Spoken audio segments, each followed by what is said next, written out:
Hello दोस्तों, welcome back to the इस finance scholar. आज हम बात करेंगे कुछ इंपॉर्टेंट टर्म्स के बारे में जो कि बैंकिंग टर्मिनोलॉजी से रिलेटेड हैं। और जब भी हम फाइनेंस की बात करते हैं, रेट्स की बात करते हैं, तो ये बहुत ही इंपॉर्टेंट है। तो जैसे कि repo rate, reverse repo rate, CRR, call money, notice money, okay, MSF, MCLR. तो आज हम एक एक के बारे में डिटेल में बात करेंगे। ओके, तो स्टार्ट करते हैं। पहला है repo rate. Okay, so what is repo rate? The interest rate at which RBI lends money to commercial bank against government security. Okay, तो इसमें क्या होता है कि ये वो रेट है जिसमें आरबीआई जो होता है वो कॉमर्शियल बैंक को गवर्नमेंट सिक्योरिटीज़ के अगेंस्ट पैसा उधार देता है। मतलब जैसे कि हम लोग क्या होता है, जब हमें लोन की ज़रूरत होती है तो हम बैंक से लोन लेते हैं, लेकिन जब बैंक को लोन की ज़रूरत है, यानी बैंक को भी मनी चाहिए, तो किसके पास जाएगा? आरबीआई के पास जाएगा। जब आरबीआई के पास जाएगा तो आरबीआई क्या करेगा? कुछ इंटरेस्ट चार्ज करेगा उस मनी पे जो वो दे रहा है बैंक्स को, कॉमर्शियल बैंक्स को। उस रेट को बोलते हैं रेपो रेट। इसीलिए इसको लास्ट लेंडर भी बोलते हैं आरबीआई को। तो ये होता है हमारा रेपो रेट। ठीक है, तो रेपो रेट के केस में क्या होगा? जितना ज़्यादा रेपो रेट होगा उतना ज़्यादा कॉस्टली लोन मिलेंगे। कॉस्टली लोन मिलेंगे तो बोरोइंग कम होगी और इन्फ्लेशन कंट्रोल होगा। इसी तरह अगर लोअर रेपो रेट होगा तो लोन सस्ते मिलेंगे, ज़्यादा लोग बोरो करेंगे और इकोनॉमी बूस्ट आएगा। तो होता क्या है, आरबीआई टाइम टाइम पे मॉनेटरी पॉलिसी में रेपो रेट को चेंज करता रहता है according to the market condition. अगर इकोनॉमी में, हमारी मार्केट में इन्फ्लेशन ज़्यादा है तो आरबीआई क्या करता है? रेपो रेट को बढ़ा देता है। तो उससे क्या होता है कि जो बैंक होते हैं उनको चाहिए पैसा लोन देने के लिए, वो पैसा उनको हाई कॉस्ट में मिलता है। जब हाई कॉस्ट में मिलता है तो बैंक जो होता है वो बोरोवर, जो कस्टमर होता है उनको हाई कॉस्ट पे लोन देगा। तो बोरोवर क्या करते हैं? कम लोन लेना चालू कर देते हैं। उससे क्या होता है? लिक्विडिटी कम हो जाती है मार्केट में, लोग कम लोन लेते हैं। इसके अपोजिट अगर कम कर देगा तो बैंक के पास ज़्यादा पैसा होगा, बैंक कम रेट पे लोन देंगे। जब कम रेट पर लोन देंगे तो लिक्विडिटी बढ़ जाएगी, तो उस केस में इकोनॉमी को बूस्ट मिलेगा। अभी करंट जो रेट है आरबीआई का, लास्ट मॉनेटरी पॉलिसी जो कि दिसंबर में थी, as of February 5, this is 6.50%। अब हम डिस्कस करते हैं रिवर्स रेपो रेट। ओके, अब रिवर्स रेपो रेट क्या होता है कि the interest at which RBI borrow money from commercial bank. ठीक है, तो आरबीआई को जब पैसे की ज़रूरत होती है कॉमर्शियल बैंक से, तो वो जिस रेट पे उस पैसे को लेता है, तो एक्चुअली आरबीआई को ज़रूरत नहीं होती है। होता क्या है कि जब जो भी बैंक्स होते हैं ना, उनके पास जब एक्स्ट्रा पैसा बचता है, ठीक है, तो वो एक्स्ट्रा पैसा अगर वो अपने पास रखेंगे तो क्या होगा? उनको कुछ भी इंटरेस्ट नहीं मिलेगा और उनके पास सिक्योरिटी रिस्क भी रहेगा। तो वो क्या करते हैं? वो पैसा जो होता है वो आरबीआई के पास डिपॉजिट कर देते हैं। तो आरबीआई क्या बोलता है? उस डिपॉजिट के अगेंस्ट हम तुमको कुछ इंटरेस्ट भी देंगे, जो कि यूजुअली रेपो रेट से कम होगा। उसको क्या बोलते हैं? Reverse repo rate. ठीक है, अब इसमें क्या होता है, जितना ज़्यादा हाई रिवर्स रेपो रेट होगा, बैंक आरबीआई के पास ज़्यादा पैसा रखेंगे क्योंकि उनको ज़्यादा रेट मिल रहा है, तो मार्केट से लिक्विडिटी एब्जॉर्ब हो जाएगी, है ना, तो कम रहेगी। और लो रिवर्स रेपो रेट, यानी कि रिवर्स रेपो रेट अगर कम रहेगा तो क्या होगा? बैंक जो है वो लोगों को, रेदर देन कि वो पैसा बैंक के पास, आरबीआई के पास रखें, वो लोगों को ज़्यादा लोन देना प्रेफर करेंगे। तो उससे क्या होगा? मार्केट में लिक्विडिटी बढ़ जाएगी। तो अभी जो रिवर्स रेपो रेट है वो कितना है? 3.35%। ओके, तो ये थे रिवर्स रेपो रेट और रेपो रेट। अब हम बात करेंगे बैंक रेट के बारे में। ठीक है, the interest rate at which RBI provides long term loan to commercial bank without any collateral. तो अब क्या है, ये रिवर्स रेपो रेट और रेपो रेट तो बात हो गई शॉर्ट टर्म्स बोरोइंग की। ठीक है, जब शॉर्ट टर्म्स के लिए चाहिए होता है। अब बात आती है लॉन्ग टर्म के लिए। ठीक है, लॉन्ग टर्म लोन के केस में क्या होता है, जब बैंक्स को लॉन्ग टर्म के लिए लोन चाहिए होते हैं आरबीआई से, तो आरबीआई जिस रेट पे उनको लोन देता है वो रेट कहलाता है बैंक रेट। ओके, तो अभी करंट में बैंक रेट क्या है? 6.75, और यूजुअली ये हमेशा रेपो रेट से ज़्यादा ही होता है।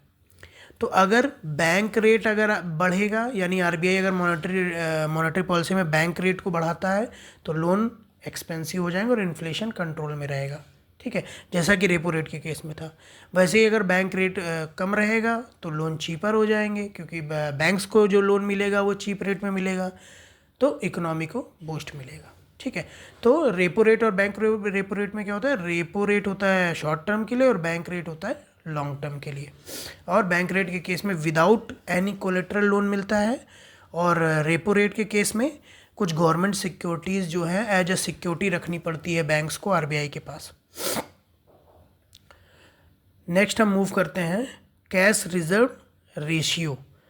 तो CRR the minimum percentage of bank total deposit that it must keep with RBI in cash form. तो CRR एक परसेंटेज है जो बैंक को अपने टोटल डिपॉजिट का आरबीआई के पास कैश के रूप में रखना होता है, ठीक है। जो भी बैंक्स का टोटल डिपॉजिट है उसका कुछ परसेंटेज, सर्टेन परसेंटेज जो कि RBI time to time decide करता है, वो बैंक को आरबीआई के पास रखना होता है, ठीक है। अब अगर CRR हाई है तो बैंक के पास कैसा पैसा कम होता है लोन देने के लिए, और लिक्विडिटी क्या होगा, कम हो जाएगी, सेम जैसे रेपो रेट और बैंक रेट में था। अगर CRR कम होगा तो बैंक के पास लोन देने के लिए पैसा ज़्यादा रहेगा और लिक्विडिटी बढ़ जाएगी। अभी करंट रेपो रेट क्या है, 4%, ओके। अब हम मूव करते हैं नेक्स्ट जो टॉपिक है वो, that is SLR, statutory liquidity ratio, ठीक है। तो the minimum percentage of banks net demand and time liabilities that it must maintain in the form of liquid asset, cash, gold, government securities before offering credit to customer.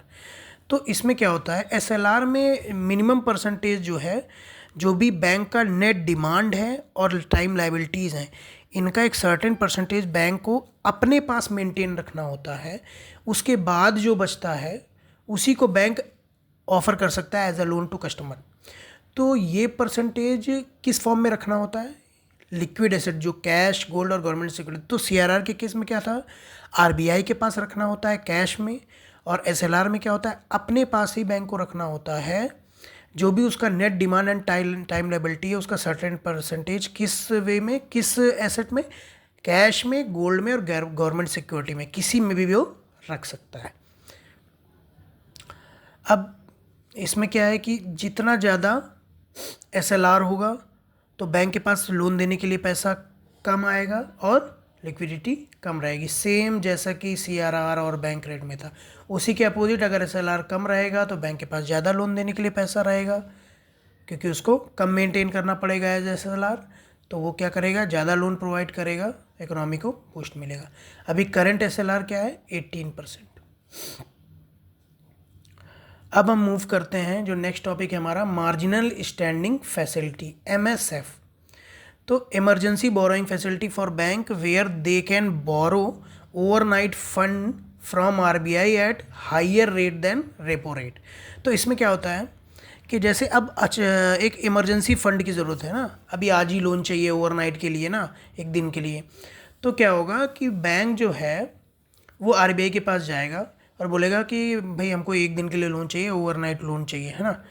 तो उस case में RBI क्या बोलेगा कि ठीक है, हम आपको MSF चार्ज करेंगे, margin standing facility rate charge करेंगे, जो कि यूजुअली क्या होगा, रेपो रेट से ज़्यादा होगा, ठीक है। तो MSF रेट जो होता है वो मान लो कि अभी जैसे कि बैंक के पास, बैंक ने लोन ज़्यादा दे दिया, बैंक के पास अपना SLR या CRR मेंटेन करने के लिए यही पैसा नहीं है, ठीक है। तो क्या होगा, वो जाएगा आरबीआई के पास कि भाई पैसा दो हमें, हमारा जो मिनिमम रिक्वायर्ड है वो मेंटेन करना है। तो बैंक उस केस में MSF रेट में उसको ओवरनाइट के लिए पैसा दे देगा। तो वो रेट अभी कितना चल रहा है, 6.75। अब नेक्स्ट है हमारा marginal cost of fund based landing rate, MCLR। अगर आप लोग बैंक में, जो लोग बैंक से रिलेटेड है उनको पता होगा, MCLR पे लोन्स देते हैं, MCLR +2% +3%, depend on the gravity of loan and the type of loan.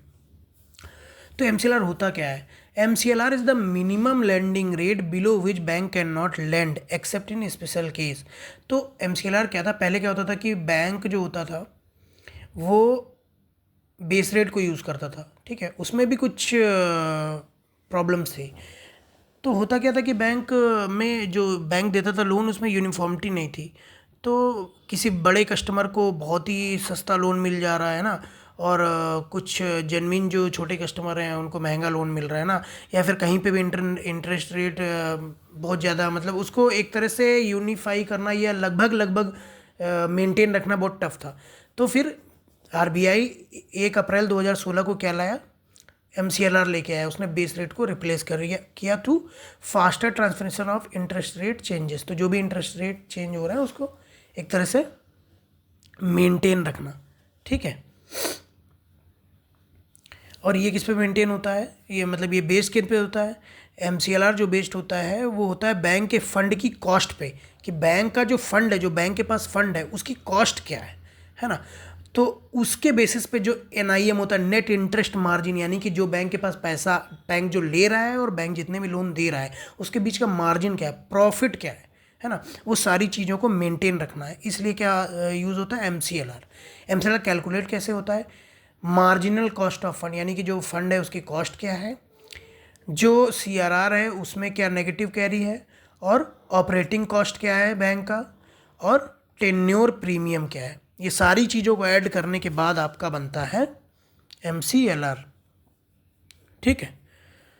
तो अब नेक्स्ट हमारा रेट है बेस रेट, जो कि डिसकंटिन्यू हो गया है, ठीक है। तो ये भी था the minimum interest rate set by RBI below which bank can not lend to customer. तो जैसे कि MCLR में इस रेट से मिनिमम बैंक लेंड नहीं कर सकता है, कुछ एक्सेप्शनल केसेस के अलावा। उसके ऊपर आपको लेंड करना है तो MCLR +1%, 2%, 3% जो भी आपका है, डिफरेंट लोन के अकॉर्डिंग आप दे सकते हो। तो बेस रेट तो डिसकंटिन्यू हो गया है, MCLR अभी करंट में। नेक्स्ट हम बात करेंगे कॉल मनी के बारे में, ठीक है। कॉल मनी भी एक तरह का शॉर्ट टर्म बोरोइंग है ना। जब क्या होता है कि जो बोरोवर होता है उसको एक दिन के लिए लोन चाहिए, ठीक है, ओवरनाइट, और नेक्स्ट वर्किंग डे में वो पे करेगा, तो उसको क्या बोलते हैं, कॉल मनी रेट पे वो लोन प्रोवाइड हो जाता है, ठीक है। अब मान लो कि ओवरनाइट के लिए लोन दिया गया, नेक्स्ट वर्किंग डे में उसने पे नहीं किया, और ये नॉन पेमेंट 14 दिन तक चला, ठीक है, तो इसी कॉल मनी को बोल देंगे हम नोटिस मनी, ओके। तो ये हो गया आपका कॉल मनी, नोटिस मनी। अब हम बात करेंगे EBLR, external benchmark lending rate. तो it is the interest set by banks based on the external benchmark. इसमें क्या होता है, अभी EBLR का भी यूज़ करते हैं बैंक्स। RBI जैसे ही मॉनेटरी पॉलिसी में रेपो रेट्स को चेंज करता है, उसके अकॉर्डिंग क्या होता है, जो बैंक्स होते हैं अपने इंटरेस्ट रेट को मेंटेन करते हैं ताकि उनका जो NIM है वो इफेक्ट ना हो, ठीक है। तो उसके लिए वो लोग क्या यूज़ करते हैं, एक्सटर्नल बेंचमार्क लेंडिंग रेट। इसके बाद आता है NDTL it's the total of bank का जो टोटल डिमांड है ना, और जो भी उनका टोटल लाइबिलिटी, यानी जो उनके पास है, यानी जो उनका जो जितना उनका डिमांड उनके पास है, और जो उनके पास लाइबिलिटीज़ हैं, है ना, दोनों के जो दोनों का टोटल करेंगे, है ना, उसका कुछ सर्टेन परसेंटेज ही जो बैंक है उसको अपने CRR के रूप में रखना होता है RBI के पास। तो वो क्या होता है, NDTL, नेट डिमांड और टाइम लाइबिलिटी, यानी कि जितना उसके पास डिपॉजिट है और जितना वो लोन दे चुका है। तो ये हो गया हमारा bank rate, reverse repo rate, ठीक है। ये सारा हो गया bank rate, borrow from RBI, reverse repo rate, deposit money with RBI, bank rate with collateral, all ये सारे टॉपिक्स कवर हो गए। अब हम कुछ MCQs देखेंगे, ठीक है, इससे रिलेटेड है। जैसे what is repo rate, the rate at which bank borrow with RBI against government security, so B is the right answer. अब रिवर्स रेपो रेट क्या होता है, जब बैंक के पास जो डिपॉजिट होता है वो RBI के पास रखता है for getting a certain interest rate, या in other words RBI borrow money from commercial banks. So B is the right answer. What is the difference between repo rate and reverse repo rate? So repo rate is higher than the reverse repo rate. Yes, obviously. And B, repo rate is used for borrowing. Reverse repo rate for depositing. Absolutely right. So both A and B is the right answer. Cash reserve ratio is the percentage of bank's deposit that must kept with the Reserve Bank of India. So B is the right answer. Now what is the SLR, तो statutory liquidity ratio क्या होता है, जो भी certain percentage net demand and time liability का bank अपने पास maintain रखता है एज अ कैश, गोल्ड और गवर्नमेंट सिक्योरिटी, उसको हम बोलते हैं SLR। So B is the right answer. What does marginal standing facility allow bank to? Bank को क्या होता है MSF से ओवरनाइट लोन अगर RBI से चाहिए तो MSF रेट से मिलता है, जो कि यूजुअली हायर होता है रेपो रेट से। सो ये is the right answer. Full form of MCL, marginal cost of fund based landing rate. Which of the following is true about call money? It is borrowed for 1 day, it is borrowed for up to 14 days, for 1 year, applicable for foreign money. So right answer is borrowed for 1 day overnight. Okay. And notice money क्या होगा? वही जो call money था, अगर 14 days तक उसको payment उसका नहीं होता है तो हो जाएगा notice money. Show short term borrowing up to 14 days. अब if RBI increase repo rate, what is likely impact? तो फ्रेंड्स, अगर RBI रेपो रेट को इंक्रीज़ करेगा तो क्या इम्पैक्ट आएगा? बैंक जो होंगे वो, उनको लोन जो होगा वो महंगा मिलेगा RBI से, तो लेंडिंग भी महंगी हो जाएगी, तो लेंडिंग रेट हाई हो जाएंगे। ठीक है, तो एक क्वेश्चन है, आप लोग कमेंट में लिखिएगा कि अगर MSF को इंक्रीज़ करेगा बैंक तो मार्केट पे क्या इम्पैक्ट पड़ेगा। तो thank you for visiting the financial दोस्तों। If you enjoyed the content, don't forget to like, subscribe and share. Okay, thank you.